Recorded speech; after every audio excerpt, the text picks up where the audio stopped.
ಭಾಳ ಪ್ರಾಮಾಣಿಕ ವ್ಯಕ್ತಿ ಅಂತ ಹೇಳ್ಕೊತಾ ಇದ್ರು. ಪಾಪ ಅಂತಹ ಮಹಾನ್ ವ್ಯಕ್ತಿ, ಉತ್ತಮ ಸಂಸದೀಯ ಪಟು ಪ್ರತಾಪ್ ಸಿಂಹ ಅವರಿಗೆ ತಾಯಿ ಚಾಮುಂಡೇಶ್ವರಿ ಪಾಪ ಈಗಲಾದರೂ ಅವ್ರಿಗೆ ಒಳ್ಳೆ ಸದ್ಬುದ್ಧಿ ಕೊಡಲಿ.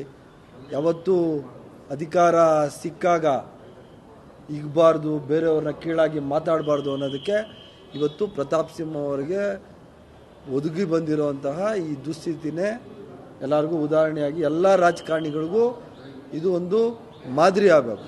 ಯಾವತ್ತೇ ಆಗಲಿ ಇನ್ನೊಬ್ಬರ ಬಗ್ಗೆ ಕೀಳಾಗಿ ಮಾತಾಡೋದನ್ನು ರಾಜಕಾರಣಿಗಳು ನಿಲ್ಲಿಸಬೇಕು ಅನ್ನೋದಕ್ಕೆ ಪ್ರತಾಪ್ ಸಿಂಹನೇ ಅತ್ಯಂತ ಉತ್ತಮವಾದ ಉದಾಹರಣೆ.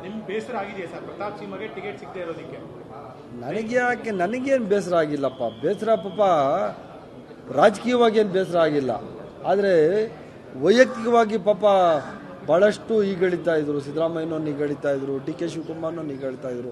ಅಂತಹ ವ್ಯಕ್ತಿಗೆ ಪಾಪ ಇವತ್ತು BJPಯವರು ಟಿಕೆಟ್ ಕೊಡದೆ ಅವ್ರನ್ನ ಈ ಒಂದು ಪರಿಸ್ಥಿತಿಗೆ ತಳ್ಳಿದೆಯಲ್ಲ, ಅದ್ರ ಬಗ್ಗೆ ನನಗೆ ಬೇಸರ ಇದೆ ಅಷ್ಟೇ.